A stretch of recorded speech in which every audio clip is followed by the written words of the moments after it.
क्या ओवरसीज पाकिस्तानी ने भी हर 3 महीने बाद एफबीआर को टैक्स अदा करना है? ये कहाँ पे लिखा हुआ है? किस कानून के मुताबिक देना है? और अगर नहीं देना तो क्या सिर्फ ऑनलाइन रिप्लाई करना है एफबीआर के नोटिस पे? और कौन सी ऐसी एक इनकम है जिसके ऊपर आपने हर 3 महीने बाद भी टैक्स अदा करना है? आज की इस छोटे से टॉपिक के अंदर हम इसको स्टडी करते हैं। आप देखें प्रैक्टिकल लर्निंग है, उसमें हूँ फ़हीम महबूब। ओवरसीज पाकिस्तानियों के हवाले से हमारी कोशिश रही है कि जब भी कोई रूल आए, कानून है, चाहे वो पुराना है या नया है, लेटेस्ट है या ओल्ड है, आपको अपडेट किया जाए, क्योंकि यहाँ पे तो लोग डिफरेंट तरह के व्हाट्सएप ग्रुप्स हैं, उसके अंदर डिस्कशन हो जाती है। लेकिन आप चूंकि यहाँ पे अवेलेबल नहीं होते, तो हमारी कोशिश होती है कि आपको अपडेट किया जाए ताकि आप टैक्स के जो नोटिस हैं या टैक्स के जो रूल्स हैं उसके ऊपर अपडेट रहें, आपका किसी वजह से टैक्स में लॉस ना हो या आपको फाइन अदा ना करना पड़े, और आप अपडेट रहे जो भी आप काम करें उससे पहले आपको पता हो कि कानून क्या कहता है। अब आता है जनाब सेक्शन 147 के हवाले से हम डिस्कशन करते हैं कि जो सेक्शन 147 है, बेसिकली जो भी एफबीआर के साथ रजिस्टर्ड है, ये सिर्फ हम उन लोगों की बात कर रहे हैं जो एफबीआर के साथ रजिस्टर्ड है, जिन्होंने आईआरएस पे या एफबीआर की वेबसाइट पे अपना लॉगिन बनाया हुआ है और किसी भी वजह से वो टैक्स रिटर्न फाइल करते हैं या सिर्फ वेल्थ स्टेटमेंट फाइल करते हैं या ओवरसीज की स्टेटमेंट फाइल करते हैं, तो उनको कहीं ना कहीं उनकी ईमेल पे या आईआरएस पे अगर आज ही आप देखेंगे तो मैक्सिमम लोगों को आईआरएस पे नोटिस रिसीव हुआ है कि सेक्शन 147 के मुताबिक आपने एडवांस टैक्स पे करना है। एडवांस टैक्स क्या होता है कि जो पूरे साल की इनकम होती है, उसकी पिछले साल की जो आपने इनकम डिक्लेयर की होती है, यानी कि जो आपका जो डिक्लेयर्ड इनकम है उसकी बेस पे जो आईआरएस है वो कैलकुलेट करता है और आपको ऑटो नोटिस भेज देता है कि आपका इस साल इस क्वार्टर का ये टैक्स बनता है। तो 4 क्वार्टर होते हैं जो एक टैक्स पीरियड में, क्वार्टर 1 है, क्वार्टर 2 है। मैंने इससे पहले एक लोकल लेक्चर बनाया था एडवांस टैक्स के ऊपर, उसको आप देख लीजिए, वहां पे मैंने बड़ी डिटेल में एक्सप्लेन किया हुआ है कि अगर आपने पूरा कॉन्सेप्ट समझना है एडवांस टैक्स का, लेकिन चूंकि आपसे रेलिवेंट जो चीजें हैं मैं यहाँ पे वो डिस्कस कर रहा हूँ। तो क्वार्टर 1 है, क्वार्टर 2 है, क्वार्टर 3, ये पूरे एक साल में 4 क्वार्टर होते हैं। जो क्वार्टर 1 है ये हम कह सकते हैं जुलाई से सितंबर तक होता है। इसी तरीके से क्वार्टर 2 अक्टूबर से दिसंबर तक होता है, यानी कि 3-3 माह का क्वार्टर होता है। इसी तरीके से जनवरी से मार्च तक का क्वार्टर है और फिर अप्रैल से जून तक का क्वार्टर है।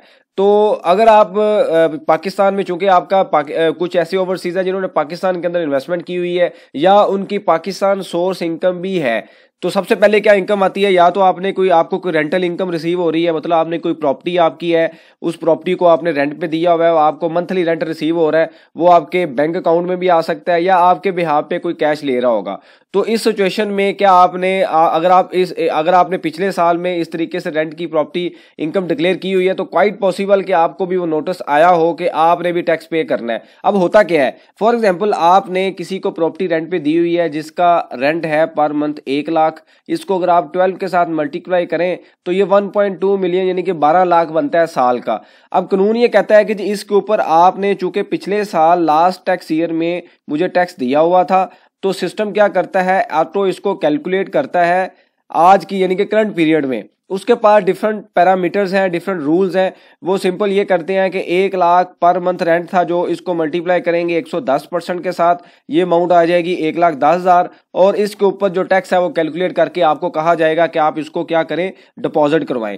अब सवाल ये पैदा होता है कि क्या आपने डिपॉजिट करवाना है। देखिए, अगर तो आपका एनुअल जो रेंट है वो 3 लाख से ऊपर है और मंथली रेंट 25,000 से ऊपर है, फिर तो जो आपकी प्रॉपर्टी है उसके ऊपर आपने टैक्स देना होता है। मतलब 3 लाख तक या इससे कम रेंट है तो आपने जो टैक्स है वो नहीं पे करना, ये एग्जम्प्ट फ्रॉम टैक्स है। लेकिन 3 लाख से ज्यादा टैक्स जैसे ही होगा तो आपने क्या करना है, टैक्स पे करना है एज पर स्लैब रेट, यानी कि 3 लाख से 6 लाख तक 5% है, 6 से आगे 8 तक 10% है, इसी तरीके से आगे स्लैब चार्ज होता है। मतलब यह है कि आपने प्रॉपर्टी के ऊपर जो टैक्स, रेंट के ऊपर टैक्स है वो अदा करना है। अब यहाँ पे जो टैक्स हम टैक्स रिटर्न फाइल करते हैं वो साल के एंड पे जाके करते हैं, मतलब 30/6/2025 को हम टैक्स रिटर्न फाइल करेंगे, जुलाई 24 से लेके जून 25 तक की। तो यहां पे जाके हम ये कहते हैं जी हमारी रेंटल इनकम थी, फॉर एग्जांपल हम ये कहते हैं, जैसे अभी हमने ऊपर बात की है 1.2 मिलियन, तो आईआरएस या एफबीआर कैलकुलेट करेगा टैक्स और हम पे कर देंगे। फॉर एग्जांपल आपका टैक्स बनता है, लेट्स से हम अज्यूम कर लेते हैं 50,000 पे आपका टैक्स बनता है। अब ये 50,000 टैक्स जो होता है वो साल के एंड पे हम जब टैक्स रिटर्न फाइल करते हैं तो वहां पे करते हैं। और अब गवर्नमेंट ये कहती है कि ये चूंकि जो 50,000 टैक्स है ये पूरे साल का होता है, तो आप मुझे इसको डिवाइड करें 12 से, और हर क्वार्टर के बाद एक एक किस्त मुझे देते जाएं। मतलब साल के एंड में जो टैक्स आपने देना है ना, मुझे साल के साथ साथ आप देते जाएं। ये ना हो कि साल के एंड में जाके आप टैक्स ना दें, या गवर्नमेंट ने अपने कैश फ्लो भी मेंटेन करने होते हैं। ये इससे पहला जो लेक्चर है मैं उसमें एक्सप्लेन कर चुका हूं। तो बात ये है कि अगर आप ओवरसीज हैं और पाकिस्तान में रेंटल इनकम ले रहे हैं और आपकी इनकम 25,000 मंथली से ज्यादा है, तो आपने एडवांस टैक्स देना है एज पर लॉ। आप उसके पाबंद है कि आपने वो पे करना है। अब सवाल ये पैदा होता है, अब इसकी डेडलाइन क्या होती है। अगर आप इंडिविजुअल हैं तो आपके लिए डेडलाइन है हर क्वार्टर की 15 तारीख, मतलब 15 सितंबर, 15 दिसंबर, 15 मार्च और 15 अप्रैल। अब क्वेश्चन ये है कि हम ये नोटिस आता है लेकिन हम टैक्स पे नहीं करते। बिल्कुल ऐसे ही है, लेकिन इस बार ये है कि एबीआर थोड़ी सी सख्ती से नोटिस भेज रहा है। वो ये कहता है जी आप साथ साथ पे करें, लेकिन दूसरे एंगल पे अगर हम देखें तो आपकी चूंकि अमाउंट कम होती है, कम रेंट है, थोड़ी सी अमाउंट है, साल का 50-60 हज़ार टैक्स बनता है, तो एबीआर अपने रिसोर्सेज को, टाइम को इतने छोटे केस के ऊपर इन्वेस्ट नहीं करता। इस वजह से सिस्टम का ऑटो नोटिस आ जाता है। मेरी सजेशन ये है कि आप पहले 9 महीने ना जमा करवाएं अगर आपका टैक्स कम है। वैसे तो करवाना चाहिए कानून के मुताबिक, लेकिन आप हर क्वार्टर में रिप्लाई सबमिट करेंगे, उसके बाद जनाब उसका सीपीआर बनाएंगे, तो काफी एक हैट्रिक काम बनता है, मतलब टाइम कंज्यूमिंग काम बन जाता है। तो आप क्या करें, आखिरी क्वार्टर में जाके थोड़ी सी अमाउंट जमा करवा दें, या आप टैक्स रिटर्न के साथ भी जमा करवा दें अगर आपका रेंट जो है वो ज्यादा नहीं है। लेकिन अगर अमाउंट ज्यादा है रेंट की, कोई 50-60 लाख 70 लाख अमाउंट है जिसमें 10-15 लाख टैक्स बनता है, तो फिर मैं 100% आपको सजेस्ट करूंगा कि आप कानून को फॉलो करें और जमा भी करवाएं। अब दूसरा पॉइंट क्या आता है कि एक तो रेंटल इनकम है। यहां पे हमने देख लिया कि अगर आप रेंटल इनकम ले रहे हैं तो आपने किस सिचुएशन में टैक्स पे करना है। दूसरा पॉइंट आता है कि आपने बैंक प्रॉफिट यानी कि बैंक डिपॉजिट करवाया हुआ है और वहां से आपको प्रॉफिट रिसीव हो रहा है। अगर तो आपका प्रॉफिट 5 मिलियन से कम है तो फिर तो बैंक जो है वो हर ट्रांजैक्शन के ऊपर 15% काट रहा है। इवन 5 से ऊपर भी है तो फिर भी वो 15% काट रहा होता है। लेकिन अगर 5 मिलियन से कम प्रॉफिट है तो आपने फिर भी टैक्स कोई नहीं देना गवर्नमेंट को। मतलब ये है कि आपका कटा हुआ है, आपने क्वार्टरली मजीद कोई जमा नहीं करवाना। आपने सिंपल रिप्लाई कर देना है कि जी हमारा इतना प्रॉफिट था, उसके ऊपर जो टैक्स है बैंक ने डिडक्ट किया हुआ है। बैंक से अपना सर्टिफिकेट लें क्वार्टरली, जो उन्होंने टैक्स डिडक्ट किया है उसको हम बोलते हैं सर्टिफिकेट ऑफ डिडक्शन। बैंक को आज ही ईमेल करें, पुश करें उनको कि भाई सर्टिफिकेट दें, उसको अटैच कर दें कि हमारा एट सोर्स टैक्स डिडक्ट हो चुका है, अब मजीद मैंने आपको नहीं देना। मतलब ये है कि ये फाइनल टैक्स है, मजीद आपने टैक्स इसके ऊपर नहीं देना। लेकिन अगर आपका प्रॉफिट 5 मिलियन से ज्यादा है तो बैंक ने काटा हुआ है 15%। आपने कैलकुलेट करना है कि आपका प्रॉफिट किस स्लैब में आ रहा है, तो मैक्सिमम स्लैब में 45% तक टैक्स है, तो रिमेनिंग अमाउंट आप पे करेंगे। अब ये आपने देखना है कि किस महीने में आप जाके आप 5 मिलियन से ऊपर होते हैं। जिस महीने में 5 मिलियन से ऊपर होंगे तो आपने रिमेनिंग सारी अमाउंट पे करनी है। अब ये अगर आप पे नहीं करेंगे तो फिर आपको क्वेश्चन आ सकता है, क्योंकि 5 मिलियन से ऊपर प्रॉफिट हो तो एक बड़ी अच्छी खासी अमाउंट बन जाती है। नॉर्मली मैंने देखा है कि जो ओवरसीज की ज्यादा इन्वेस्टमेंट है वो बैंक के अंदर है और उनका जो प्रॉफिट है वो भी ज्यादा होता है। लेकिन अभी चूंकि इंटरेस्ट रेट कम हो चुके हैं तो इस वजह से जो है वो हो सकता है जो उनका जो प्रॉफिट है वो भी कम हो। बहरहाल आपके ज़हन में ये लिमिट होनी चाहिए कि अगर 5 मिलियन से ऊपर है तो फिर आपके ज़हन में 147 का जो नोटिस आया हुआ है उसका क्वेश्चन रेज होना चाहिए कि भाई मैंने इसको जमा करवाना है नहीं करवाना, कानून क्या कहता है। उसके बाद आता है कि आपने स्टॉक मार्केट में इन्वेस्टमेंट की हुई है, अगर आपको कोई डिविडेंड मिल रहा है तो वहां पे भी जो टैक्स 15% डिडक्ट हो रहा है ना आपका, वो तकरीबन जो फाइलर के लिए रेट होता है वो तकरीबन जो रेट है वो फाइनल टैक्स है, मजीद आपने टैक्स नहीं पे करना। अगर आपकी सिर्फ पाकिस्तान सोर्स में डिविडेंड की इनकम है तो सिंपल उस नोटिस का रिप्लाई कर दें कि जी मेरी इनकम डिविडेंड की है और मेरी स्टॉक में इन्वेस्टमेंट है और जो टैक्स डिडक्ट होता है वो फाइनल टैक्स होता है, मजीद मैंने आपको टैक्स नहीं देना। अगर आप किसी तरीके से म्यूचुअल फंड में इन्वेस्टमेंट है, वहां पे जो आपको प्रॉफिट मिलता है उसके ऊपर भी जो डिविडेंड मिलता है उसके ऊपर भी टैक्स विदहेल्ड हो रहा होता है, तो इस केस में भी आपने सिंपल रिप्लाई कर देना है कि जी मेरी source of income mutual fund है और इस पे जो मुझे प्रॉफिट रिसीव हो रहा है या डिविडेंड रिसीव हो रहा है उस पर ऑलरेडी टैक्स कट रहा है, डिडक्ट हो रहा है, तो लिहाजा I am not reliable for paying further tax. इसके बाद आता है आरडी अकाउंट। कुछ लोगों ने जो रोशन डिजिटल अकाउंट है उसके अंदर इन्वेस्टमेंट की हुई है, तो वहां पे भी सारा टैक्स जो है फाइनल है, जो उस पर प्रॉफिट मिलता है वो भी सारा टैक्स फाइनल होता है, उस पर भी फर्दर आपने पे नहीं करना। अब आता है जी एक पॉइंट, अगर आप ओवरसीज हैं और एक जगह पे आपने इन्वेस्टमेंट कर दी है तो फिर तो आपने टैक्स जमा करवाना ही है। वो कौन सी जगह है कि अगर आप बैठे बाहर हुए हैं और पाकिस्तान के अंदर किसी भी किस्म का बिजनेस कर रहे हैं, आपकी इनकम बिजनेस इनकम है, जो ऊपर हमने डिस्कस किया वो बिजनेस इनकम नहीं है, वो एक रेंट इनकम है डिविडेंड इनकम हमने डिस्कस की, बैंक प्रॉफिट हमने डिस्कस किया, स्टॉक मार्केट की इन्वेस्टमेंट डिस्कस की, आरडी अकाउंट डिस्कस किया। ये बिजनेस इनकम में नहीं फॉल करते, ये अदर इनकम या रेंटल इनकम में आ रहे हैं। तो अगर आपने किसी वजह से पाकिस्तान में इन्वेस्टमेंट कर ली है और बिजनेस भी परफॉर्म कर रहे हैं तो फिर तो आपने वही टैक्स देना ही देना है। अगर आपने एज ए कंपनी परफॉर्म कर रहे हैं, मतलब पीवीटी कंपनी है, तो फिर चाहे आपकी पिछले साल में जितनी मर्जी इनकम हो, आपने एडवांस टैक्स देना ही है और सिस्टम कैलकुलेट करेगा, उसके मुताबिक आपने पे करना है। उसका हम फार्मूला देख चुके हैं पिछले लेक्चर में, उसको देख लीजिए, लेक्चर काफी लंबा हो जाएगा। इससे पहले मैंने आज ही अपलोड किया है, उसको देख लें। एडवांस टैक्स के ऊपर कि हर 3 महीने बाद एफबीआर क्यों मांगता है, उसको देख लें, बड़ी डिटेल में मैंने एक्सप्लेन किया हुआ है। हम यहाँ पे देख रहे हैं कि आपने टैक्स देना है कि नहीं देना। अगर आप एज ए कंपनी काम कर रहे हैं, आपके किसी कंपनी के अंदर शेयर होल्डर है, इन्वेस्टर है आप, तो आपने टैक्स देना है। इसी तरीके से अगर आपकी कोई पार्टनरशिप है, आप बाहर बैठे हुए हैं, यहाँ पे किसी पार्टनर के साथ काम कर रहे हैं, फिर भी आपने टैक्स देना है 147 का क्वार्टरली टैक्स हर 3 महीने के बाद। अब ये वो वाला टैक्स नहीं है कि आपने देना ही नहीं है, ये वो वाला है कि जो साल के एंड पे आपने देना है, उसको आपने 3 इंस्टॉलमेंट में कर दिया, क्वार्टर 1, क्वार्टर 2, क्वार्टर 3। मतलब आपने किसी के 50,000 देने थे साल के एंड पे, वो आपको कहता है जी 3 महीने बाद आधे दे दें,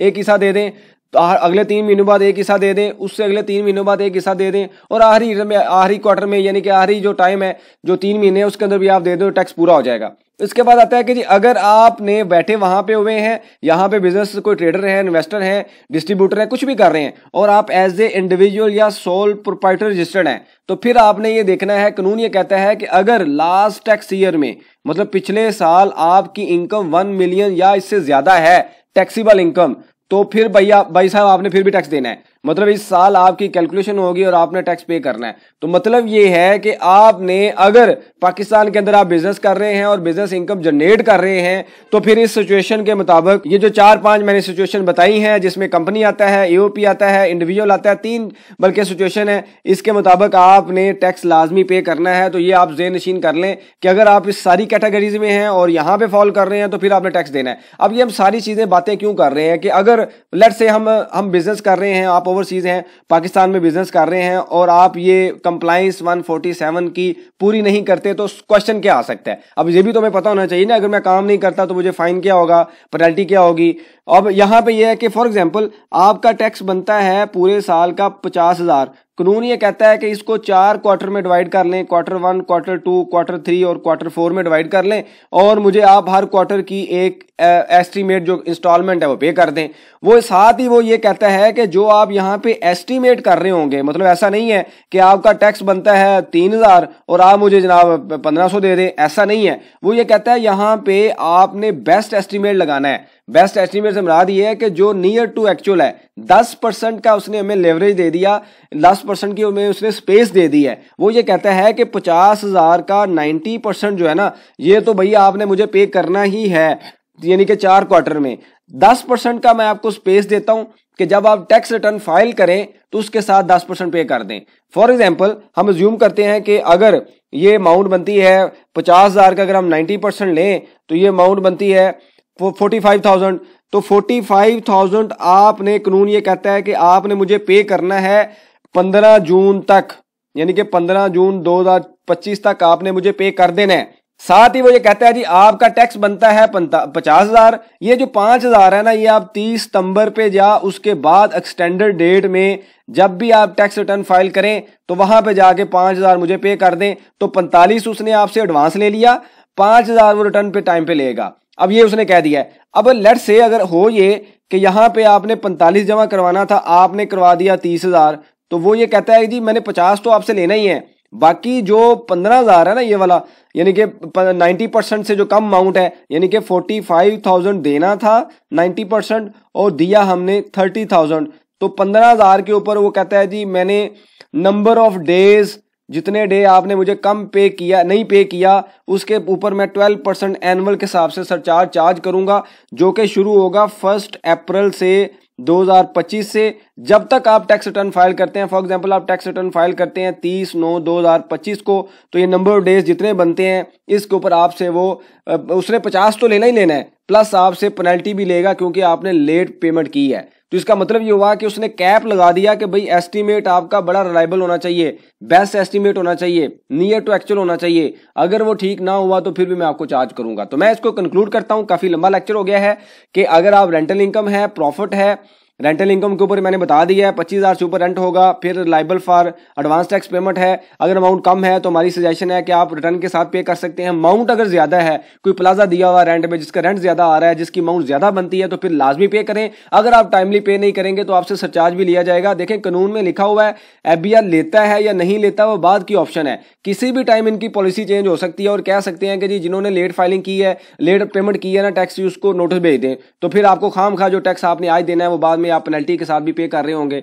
पे तो आप कर रहे हैं लेकिन पेनल्टी भी देनी पड़ेगी। तो इस वजह से यहाँ पे कुछ पता नहीं चलता, रातों रात चीजें बनती हैं और सुबह आके इंप्लीमेंट कर दी जाती हैं। सुबह उठते हैं तो हमें नोटिस मिला होता है, हमें सर्कुलर मिल जाता है कि कल चीज ये थी आज ये है। तो बहरहाल इसको खैर वो चीजें चलती रहती हैं, लेकिन आपने अपने आप को इस तरीके से मैनेज करना है। प्रॉफिट है 5 मिलियन से कम है, भूल जाएं, कोई रिप्लाई करने की जरूरत नहीं, कर देंगे ऑनलाइन रिप्लाई तो ओके है, इट्स फाइन। लेकिन अगर 5 मिलियन से ऊपर है तो फिर आप लाजमी कैलकुलेशन करें और पे भी करवाएं। स्टॉक मार्केट में इन्वेस्टमेंट है, फिक्स है, डिविडेंड आ रहा है, खत्म है, नहीं पे करना, ऑनलाइन रिप्लाई कर दें, लिख के भेज दें। म्यूचुअल फंड की इन्वेस्टमेंट है, फिक्स है, जो कट रहा है ओके है, ऑनलाइन रिप्लाई कर दें। आरडी अकाउंट की जो इन्वेस्टमेंट है वो फिक्स है, ऑनलाइन रिप्लाई कर दें, कोई जरूरत नहीं है उसको मजीद पे करने की, क्योंकि कानून के मुताबिक आपने पे ही नहीं करना। एक सिचुएशन जो है वो थोड़ी सी डेंजरस है कि बिजनेस के अंदर आपने थोड़ा एक्स्ट्रा केयर करना है। अगर आप इस कंडीशंस में हैं तो आपने इन सारी चीज़ों को फॉलो करना है।